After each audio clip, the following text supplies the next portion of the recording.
Josué, capítulo 1, versículo 8, que diz o seguinte: não se aparte da tua boca o livro desta lei, antes medite nela dia e noite, para que tenhas cuidado de fazer conforme tudo quanto nele está escrito, porque então farás prosperar o teu caminho e serás bem-sucedido. Amém? Feche seus olhos, vamos orar nesse momento. Senhor, nosso Deus, nosso Pai, nós te agradecemos, Jesus, por esse dia, te agradecemos por estar aqui na sua casa, por estarmos juntos fisicamente e através da live para te louvar, engrandecer e honrar teu nome, Senhor. Te peço que o Senhor se faça presente no nosso meio, que o Senhor nos dê sabedoria e nos ajude a absorver da melhor forma a sua palavra que nos foi dada hoje, Pai. É isso que eu te peço, te agradeço em nome de Jesus Cristo. Amém. Aí sim. Muito obrigado, meu amigo. Não, tá bom, tá de boa. Então, meus irmãos, Deus dá uma declaração para Josué, que ele meditasse de forma que as Escrituras fossem como suas próprias palavras.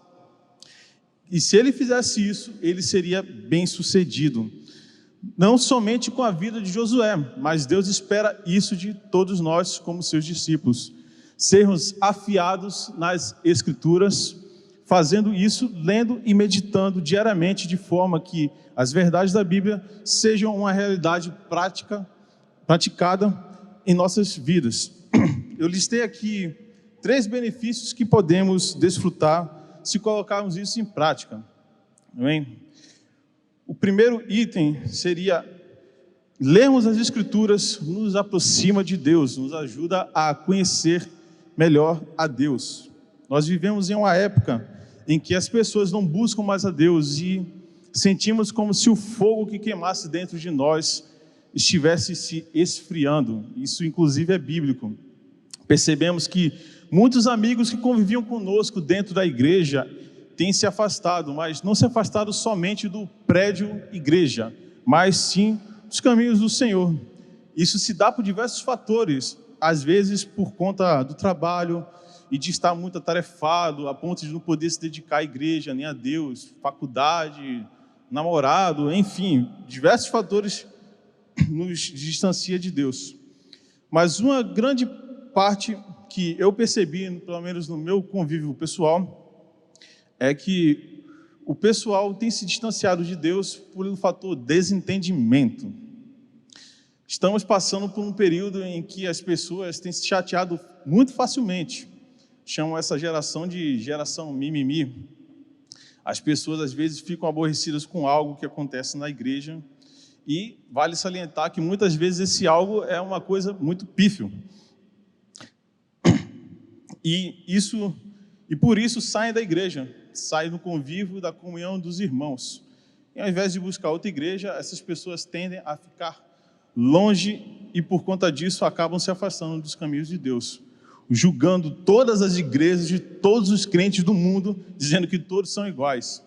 Irmãos, a gente tem o exemplo do próprio Cristo, que mesmo sendo Deus, ele fazia questão de ir até o templo para poder cultuar a Deus, para assim nos dar o exemplo que deveríamos seguir.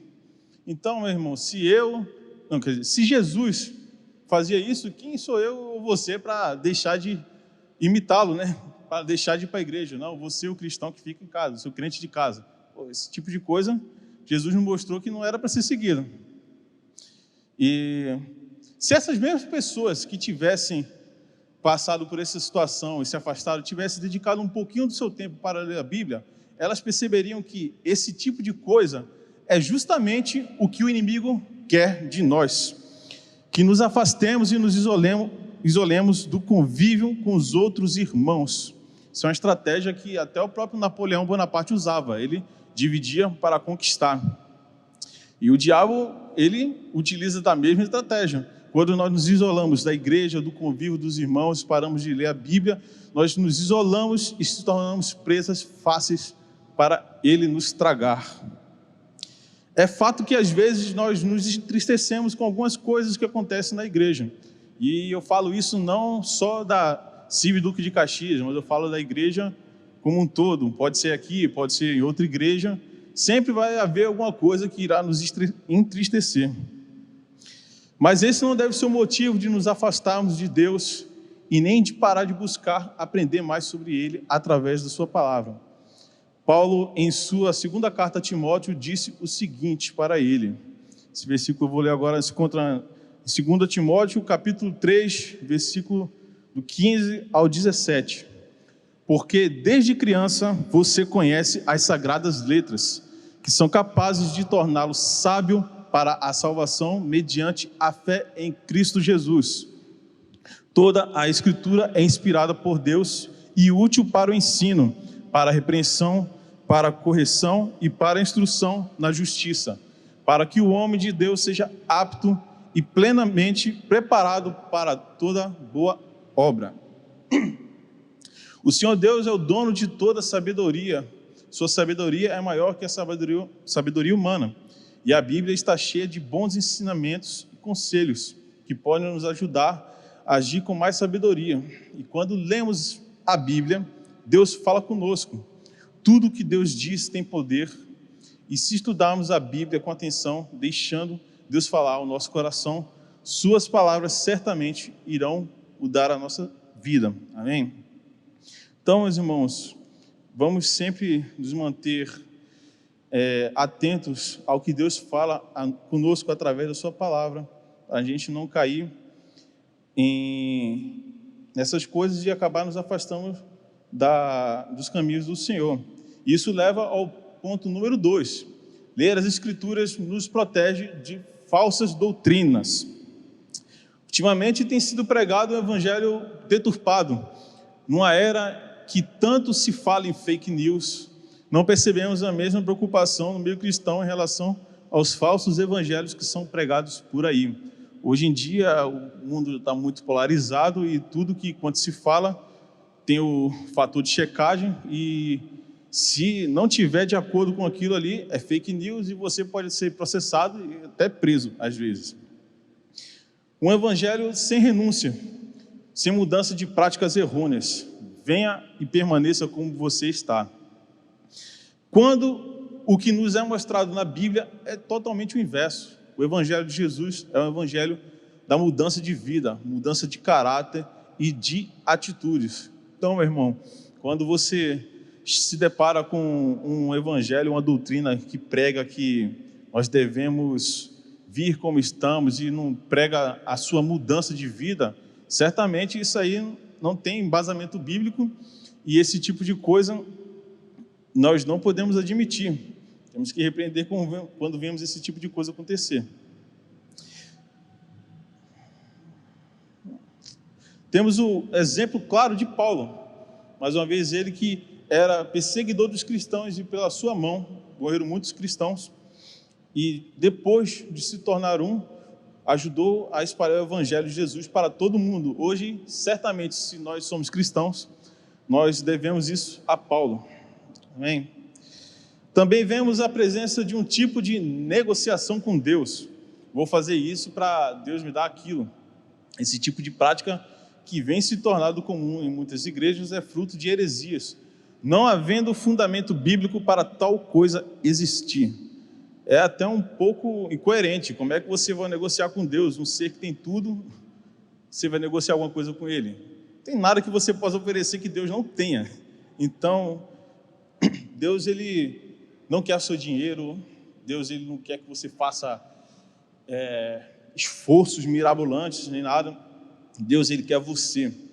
Tem um teólogo que diz que Deus, Ele não pede muito do homem, Deus, Ele pede tudo. Alguns dizem que se nós fizermos isso ou aquilo, nós iremos vencer na vida, nós comeremos o melhor dessa terra, ou também alcançaremos vitória no que tange a vida material, vamos ter carro, casa, moto, sítio, quando na verdade, se nós olharmos para os irmãos que vivem em situação de guerra, como nossos irmãos que estão na Síria, ou os que são perseguidos por causa do Evangelho, como os irmãos da China e na Coreia do Norte, como tal teologia pode ser aplicada para eles? Como é que você vai chegar para um cara que tinha tudo na guerra, perdeu tudo, às vezes era médico e por conta da guerra perdeu tudo, você vai falar de um evangelho que Deus vai te dar tudo, vai descer fogo do céu e vai construir, vai te dar casa, carro. Irmão, esse tipo de evangelho não existe. O verdadeiro evangelho alcança desde o milionário até o mais simples dos homens, porque ele não fala de uma recompensa que nós vamos encontrar nessa terra, nessa vida, mas sim na vida que vamos ter com Jesus ao final de tudo. O cristão, ele tem vivido ultimamente uma vida muito em prol à terra, mas nós estamos aqui de passagem e temos que angariar e pensar no que nós vamos viver após isso daqui. É como está escrito em João, capítulo 16, versículo 33. Eu disse essas coisas para que em mim vocês tenham paz. Neste mundo vocês terão aflições, contudo, tenham ânimo. Eu venci o mundo. O verdadeiro evangelho de Jesus fala da vida que virá no porvir, quando Jesus voltar para buscar a sua igreja. Você vê que o próprio Jesus, ele veio à terra da maneira mais simples que tinha, veio na manjedoura, teve uma vida simples. Jesus, quando tinha muita pressa, arrumava um jumento emprestado de alguém para poder se locomover. Nunca nos ensinou a ter muito. Pelo contrário, ensinou a gente a se desvencilhar do dinheiro, das coisas materiais, para podermos estar com Ele. Vivemos uma vida muito imediatista, queremos as coisas para agora e não somos pacientes. E esse tipo de vida tem influenciado aquilo que é pregado no mundo afora. Quando olhamos para os irmãos da igreja do primeiro século, nós percebemos algumas semelhanças com a igreja de agora. A igreja de Éfeso, por exemplo, passou pelo mesmo tipo de problema. Após Paulo deixar a igreja de Éfeso para o Timóteo assumir, ele falou para Timóteo, na sua carta a Timóteo, na primeira carta, que lá haviam pessoas que estavam disseminando coisas que eram contrárias às Escrituras, criado por alguns possíveis presbíteros que naquela igreja estavam. Isso você pode encontrar em 1 Timóteo 1, 3 e 20. E essas pessoas expunham suas ímpias interpretações com segurança, dando um falso ar de veracidade para aquilo que falavam. E se olharmos para o dia de hoje, percebemos que passamos por o mesmo tipo de situação, não é verdade? Aquilo que podemos fazer para nos resguardar sobre tais coisas é a leitura da palavra de Deus, confrontar aquilo que nos é dito com aquilo que está escrito. E devemos nos manter ligados a Deus, sempre buscando aprender mais dele e do seu reino, não somente por aquilo que ouvimos dos homens, afinal de contas o homem é falho, mas também pelo que lemos na Bíblia. Eu tenho como testemunho a minha própria avó paterna, que era católica, e em determinado momento da vida dela, ela começou a confrontar o que o padre falava com o que estava na Bíblia. E ela percebeu que as duas coisas não eram a mesma coisa. E depois ela, encontrando um grupo de crentes, como era chamado os cristãos protestantes, o pessoal mostrou para ela a verdadeira luz da Bíblia. E hoje, minha família toda é cristão protestante, evangélico, por conta disso. Ela foi perseguida, perdeu o emprego, enfim, as demais coisas por causa disso. Mas quando a gente conhece a verdade, ela realmente nos liberta. Amém? E o último tópico é ler as Escrituras nos dá a esperança. É o saber que Jesus fez por nós. Quando lemos as Escrituras, nós sabemos que somos livres da punição do pecado, da morte. Jesus faz isso enquanto ainda éramos inimigos dele. Cristo iniciou o processo de perdão. Ele proporcionou para nós, as pessoas mais fracas, a graça.